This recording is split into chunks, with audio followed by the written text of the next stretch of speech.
We were just talking, Dr. Falwell, about how you deal with controversial issues and things that people in many cases haven't talked about on television in the early days. And for example, the question of the issue of homosexuality has come up. And Yes. how have you dealt with that? Well, as a Christian, of course, I believe that all sex outside marriage between a man and a woman is forbidden by God. But that also means that adultery, a man being unfaithful to his wife, is just as wrong as a gay relationship. And there's a tendency to say gay is far worse than anything else. I don't think gay is okay, and I do think a person can choose out of it and can get the help. But we've chosen to have ministry to gays through the years and lesbians, so we don't get up and say all you homosexuals are going to hell. We simply say we'd just love to have you in our church. We don't agree with your lifestyle any more than we do the adulterers. But if we run all the adulterers out of the church, we're going to thin the crowds down a little bit, and we'd rather for them be here listening and hopefully get the home back together than to tell you how bad you are. 3 years ago, we invited Mel White. He had Soul Forts. It's a group of gay activists, and they all profess to be religious gay activists, to come here to Lynchburg, Virginia, and to meet with 200 of us, Christian theologians and leaders, and to spend Saturday in all-day discussions about the issue. Now, the ground rules are this. We believe gay is not okay. We believe the Bible teaches gay is wrong. But we believe God loves you as much as he loves us, so we're not going to change our view. But let's meet on the grounds of getting the rhetoric down and taking the shrill out of the conversations and opening the door where you can feel free and comfortable to attend our churches, evangelical churches. And we would feel free in having you attend our churches. And at the level, the high-profile level that I am and so forth, we feel if we can have a successful weekend, there'll be lots of doors will open to lots of churches. Now, we won't change our view on the rightness or wrongness of immorality, and we believe gay is that. But we'll change our view of one another, and we'll start liking each other. Mel agreed. They came here, and we spent Saturday all day talking, and we had a press conference. And the agreement was they'd all come to church the next morning, and they did. They all came. And our people, meantime, socialized with them, met with them. Some of our people took them out to dinner, sat down with them in church, and so forth. That was 3 years ago. And what that did, we lost a few families over that who felt we should not be doing that. But it was a very minor loss, and it broke down the barriers. Our people still believe the Bible teaches that all sex outside marriage between a man and a woman is wrong, whether it's heterosexual promiscuity or homosexuality. But they no longer look on gay people as undesirables. And through this we teach the families. I said on that weekend with them there, and I said a pressman asked me once, when my boys were still at home, preacher, if one of your boys came home one night and told you, Dad, I'm gay, what would you do? I said, well, first of all, I would say, you're still my son. I love you as much now as I did 10 minutes ago. That's still your bedroom. Everything I have is still yours. I'm still your dad. You're still my boy. And I'm going to spend the rest of my life praying and working with you to try to get you out of this. But nothing, absolutely nothing has changed between us. And I said, that is the position the church and families must take if we're going to help our kids. Same thing with drugs, same thing with everything else. You as a dad, a parent, have no right ever to disown your child. Not ever, any more than God would disown you. You can disagree with him lovingly, but if it's your child, he, she should be your child till death. And so that was the purpose of that, and it worked. Now, Mel is still trying to hammer on us. They had 150 or 200 at our church last Sunday outside demonstrating, calling on us to change our view on same-sex marriage. Now, that's a political issue, and that's different. And so we're saying, no, we can't do that. However, you're welcome here. In the meantime, we serve donuts and coffee to them while they demonstrated. So it is a very complex world. we can face head on the hottest, most tender issues as long as we do it in love and as long as nobody is shouting at anybody. Well, let's talk. You actually have at least, if you count television and you count radio and you count the university and then you count your congregation, you have 4 different forums. Do you have different approaches to your constituents through those different forums? I mean, do you do different things at those different forums that you, on one forum that you can't do on some other forum, let's say? I actually have 5 fora. Besides that, I do the secular media. I'll do Hannity and Combs and the O'Reilly Factor and Larry King Live and all the networks. I'll do 3 or 4 of those a week from our own uplink here.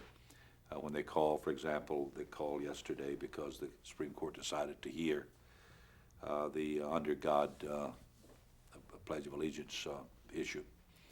And they always want to comment or 5 minutes or a debate or whatever. I do that.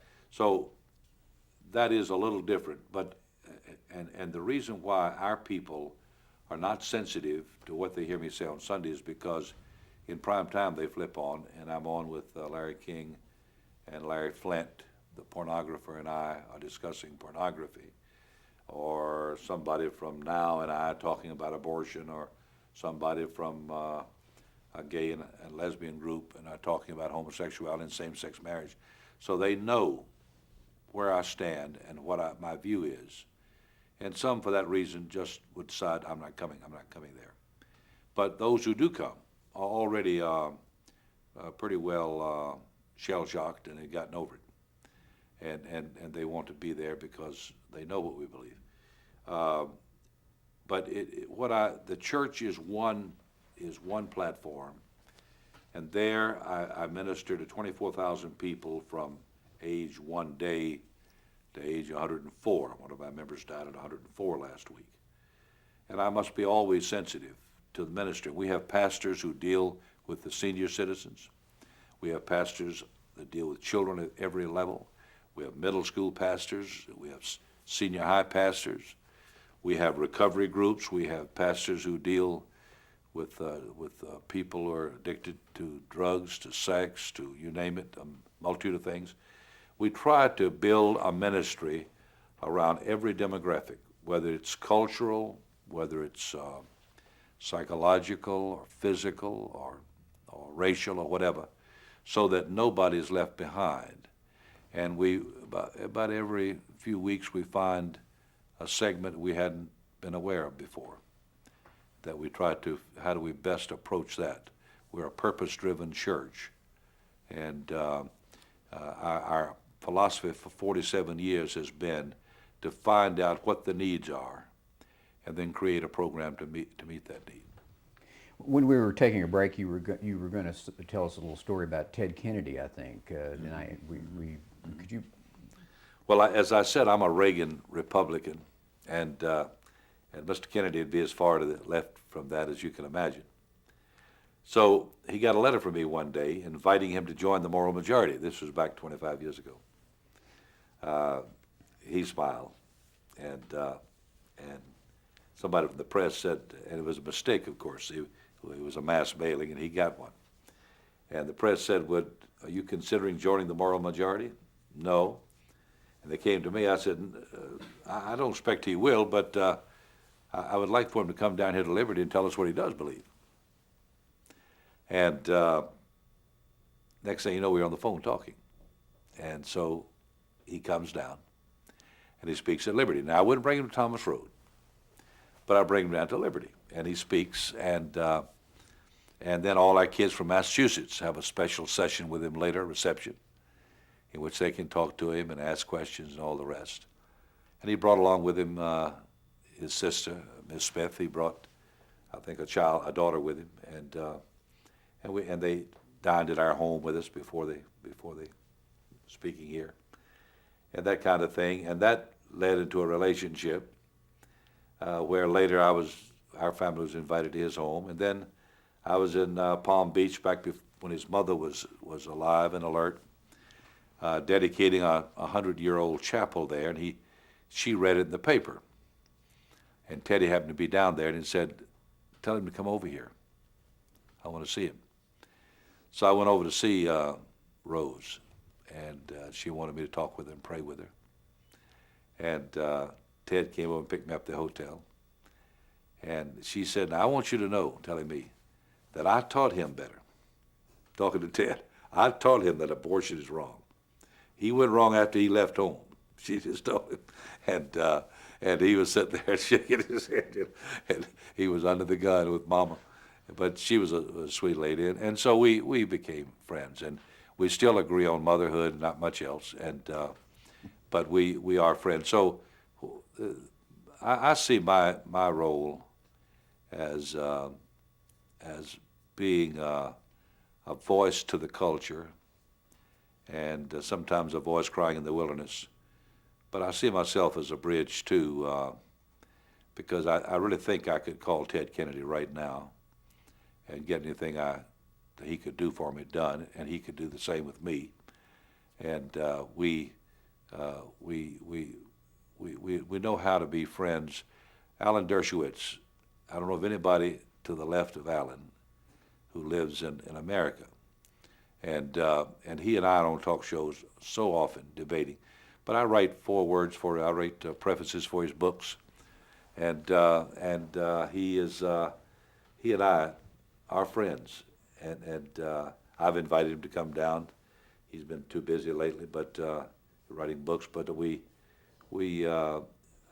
there is, I think, in this country, a possibility to have room for everybody, and without anybody changing their theology or their philosophy of life.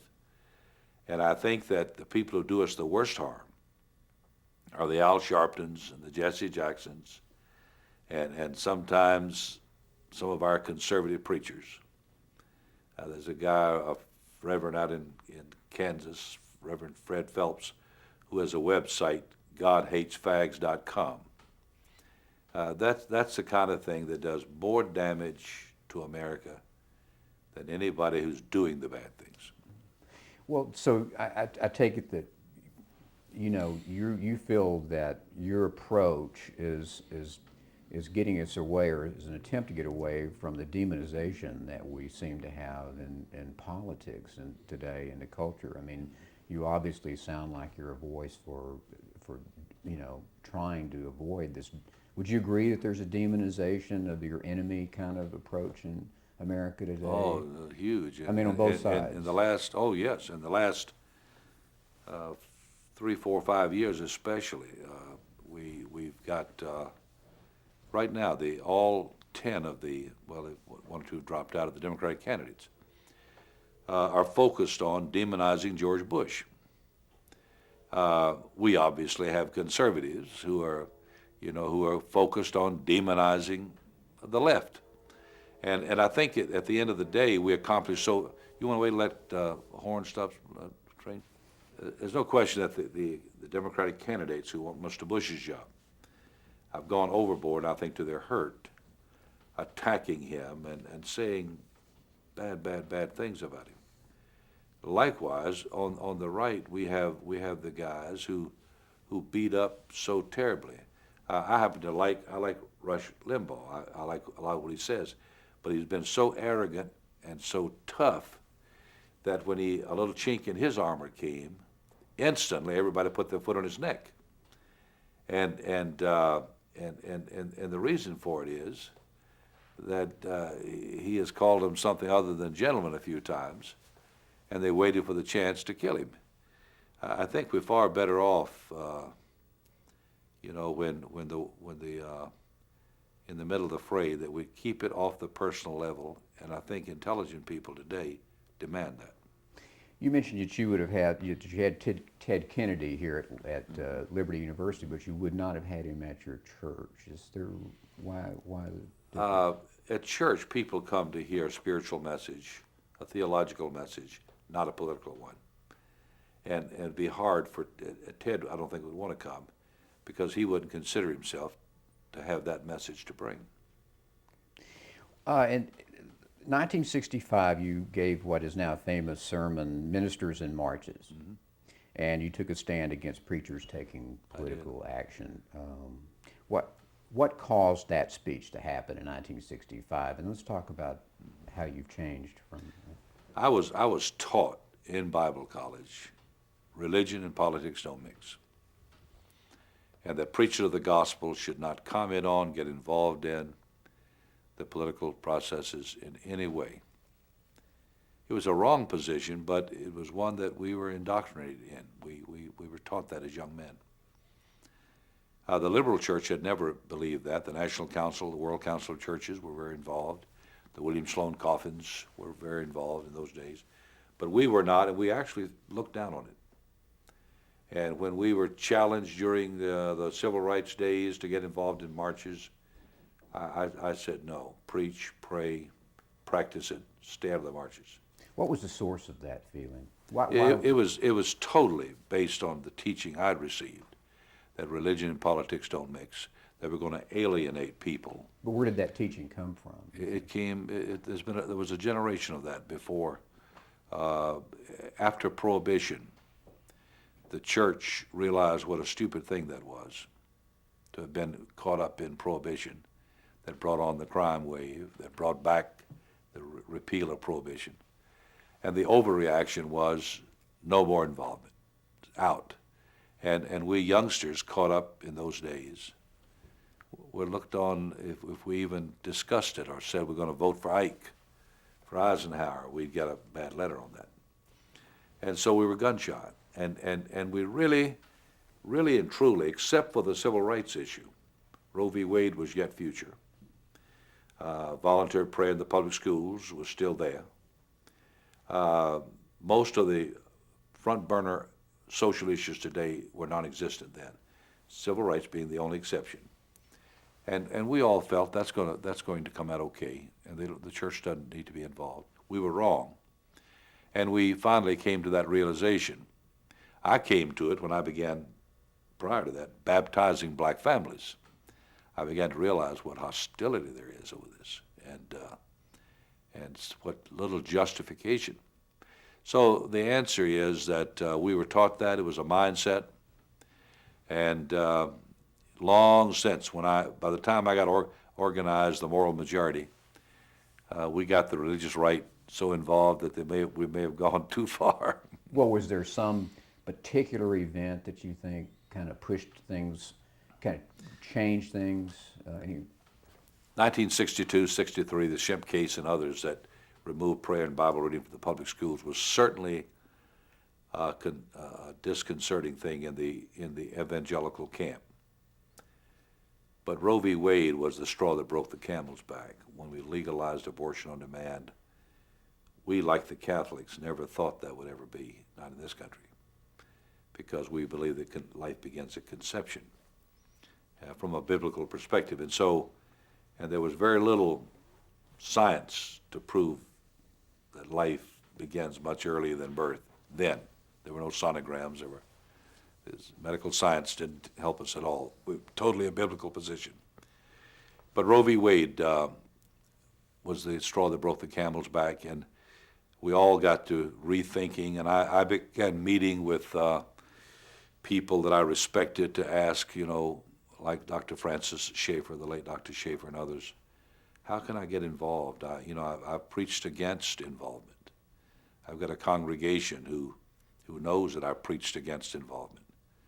And how can we change that? So I had to re-educate everybody that was under my ministry and acknowledge I was wrong and that we ought to be involved. And I began registering people to vote. That was the first step, sort of a nonpartisan thing. And then I began, I heard Ronald Reagan once and on radio, and he caught my attention. And I began reading everything he wrote and going wherever he spoke. And long before he ever knew me, I was his ardent, fanatic supporter. And in 1976, we went to work trying to get him nominated for president. We failed, but we tried. In 1980, we succeeded. And during that period of time, isn't that when you we organized? formed the moral majority in 1979. And by that time, we had 100,000 pastors involved with us and 7 million people in the membership of moral majority. About a third were conservative Catholics. For the record, tell it, what was the goal of the moral majority? We had four major issues, platforms we called them. One was the pro-life issue. That was certainly the front burner. The second was the pro-Israel issue. We are evangelicals are very pro-Israel. We're called Christian Zionists. That may be taking it to an extreme. We don't support the Israeli government when they're wrong, but we do support their right to be there. And then pro-family. The breakdown of the family. The divorce rate was in the 30s and approaching 40% then. It's up over 50 now. And there was some conversation at the time about same-sex marriage, but it really wasn't. But the pro-family, and the fourth was pro-Christian education. That was separate from to start Christian schools, and we've done that. We've started 50,000 schools since then. But that was the thing that we came together on. And the result was that it was a need. There was a vacuum there, and the moment we didn't know this, but it was an idea whose time had come. It exploded. When I announced it in '79, everywhere we went, every auditorium was filled. And Catholics, Mormons, evangelicals, conservative Protestants were coming out. And we didn't know what we were doing. We just had to learn as we went, made a lot of mistakes. But we finally, during the primaries of those days, we began looking at guys like John Connally and other candidates, and I was trying to convince everybody towards Ronald Reagan, and finally got them over. And then we brought Mr. Reagan to Dallas, Texas in August of '80 to a huge thing in the Reunion Arena there, 20,000 people. And that's where he came out and said, "I know you pastors can't endorse me, but I endorse you." And that was when the fire was lit. And he adopted our views and worked with us for 8 years, and we with him. And during that time, we fell in love with George Bush, his successor, and now his son, George Bush's son. How did the moral majority affect your television ministry? Well, it had both a positive and negative effect. The positive effect was we brought a total new constituency in of political and social conservatives who were not necessarily religious conservatives. It was a new clientele. The Republican Party, in order to ever win a race nationally, has to have the fiscal conservatives, the political conservatives, and the social conservatives all excited. That's their majority. When the social conservatives are left out, for example, if they ran a pro-choice presidential candidate, they would lose the presidency. And those three combined are still capable of bringing a majority to the polls. But because religious conservatives are not Republicans, they just happen to be supporting Republican candidates generally today because Republican candidates more closely adopt their issues. We could just as easily be Democrat or whatever. We don't have any allegiance to a party. So in our churches, because we're cross-section, half Democrats, half Republicans, we have to be very careful that we're not saying everybody here is Republican, because they're not. In my own church, I have had the chairman of both parties in my own church, and so forth. So we have to stick with the issues and the things that are important to us, and that is not easy. And so the positive side was brought a new constituent. The negative side was that we didn't want to leave behind half the American public, i.e. Democrats, by becoming sold out to a political party. So that isn't always easy to do. When you see me standing up at a press conference with a George Bush or a Ronald Reagan, you got to be real careful when you get to your own microphone, that you make it clear that I'm supporting him because he stands on this issue, and this is where we as Christians stand. But we also, when they do the wrong thing or take a wrong position, we have to be very, very careful to speak out instantly. I.e., example, about 2 years ago, the Palestinians, Arafat, and Israel were going at it head to head, and Sharon began driving into the villages there, and our president ordered him to cease and desist, and that rang a terrible sound down through the evangelical public, and we all unanimously wrote a letter to the president, challenging him to pull back from that position, which he did. But if we don't, we have to watch very carefully, because our people are not Republicans; they're conservatives. Now, ministers like Jesse Jackson and Pat Robertson have run for political office. Have you ever thought about running for political office? I've thought about it many times, why I would never dare do it. It would compromise everything I stand for. I have no interest in running for political office. I have no interest in being a politician. I want to make politicians miserable when they're doing the wrong thing, but I don't want to be one. Once I run for office, and I've told this to Pat, he's my friend. I've told it to Jesse. He and I are friends from a distance. That you compromise your own position, because now I have to think you have an ulterior motive. So does everyone else. You want to be president. In the sense of a personal ambition? Influence, the church should influence government. It should not control government. Well, let's talk about church and your view of church, this whole issue of separation of church and state a minute here. What is your view on? I don't believe that separation of church and state is a valid doctrine. I don't believe it's in the Constitution or any of the American documents. I believe that when Mr. Jefferson wrote that letter to a group of Baptists in Danbury, Connecticut, the context was totally different.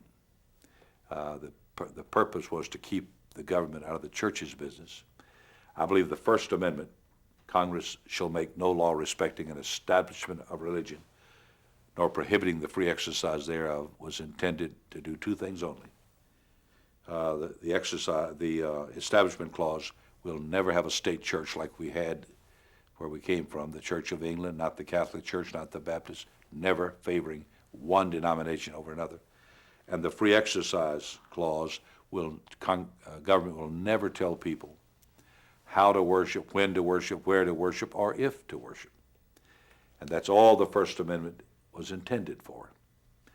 Most of our founders were religious men and openly said so. And to read Washington's farewell address, and to read the Mayflower Compact, and to read the Declaration of Independence, talking about Providence and our Creator, the capital C, and all the rest, it is clear they were establishing a nation under God, but with never having any intent that one church should be favored over another, or that any person should be required to worship at all or in any particular way.